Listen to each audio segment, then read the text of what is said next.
PM મોદીના નેતૃત્વમાં કેન્દ્ર સરકારના 12 વર્ષ પૂર્ણ થવાના ભાગરૂપે નર્મદા જિલ્લામાં પ્રગતિ પથ યાત્રાનું આયોજન રાજ્યમંત્રી અને જિલ્લાના પ્રભારી મંત્રી ઈશ્વરસિંહ પટેલ સહિત મહાનુભાવોના હસ્તે લીલી ઝંડી આપવામાં આવી। જીતનગરની બિરસા મુંડા ટ્રાઇબલ યુનિવર્સિટી ખાતે કુલપતિ ડૉક્ટર મધુકર પાડવીએ મહાનુભાવોને સ્વાગત કર્યું।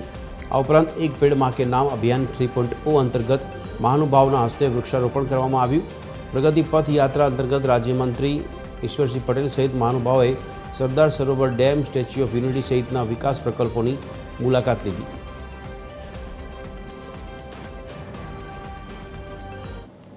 ગુજરાતની સાથે વિકસિત ભારત જે પ્રમાણે વિકાસ પામી રહ્યું છે ત્યારે મોદી સાહેબ આમ તો 2001થી આ ગુજરાતના મુખ્યમંત્રી તરીકે એમણે 2001થી 2014 સુધી ગુજરાતની કામગીરી કરી અને 2014થી લઈને આ દિન સુધી એટલે છેલ્લા 12 વર્ષથી જે પ્રકારે છેલ્લા 25 વર્ષથી એટલે કે 2001થી 2026ની વાત કરીએ ને એક પણ દિવસની રજા પાડ્યા વિના મોદી સાહેબે આ દેશની અને ગુજરાતની જ્યારે સેવા કરી ત્યારે આપણે મોદી સાહેબને આયુષ્ય સારું રહે અને એમના સમયની અંદર હજી પણ ખૂબ વિકાસ થાય એવી પ્રભુને પ્રાર્થના કરીએ છીએ।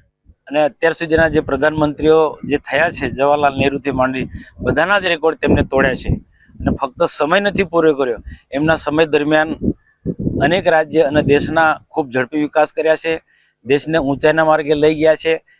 એમના સમય દરમિયાન અલગ અલગ મોટા મોટા પ્રોજેક્ટો બન્યા છે, ઉદ્યોગ જગત સાથે જોડાયેલા મોટા ઉદ્યોગો પણ આ દેશમાં આવ્યા છે।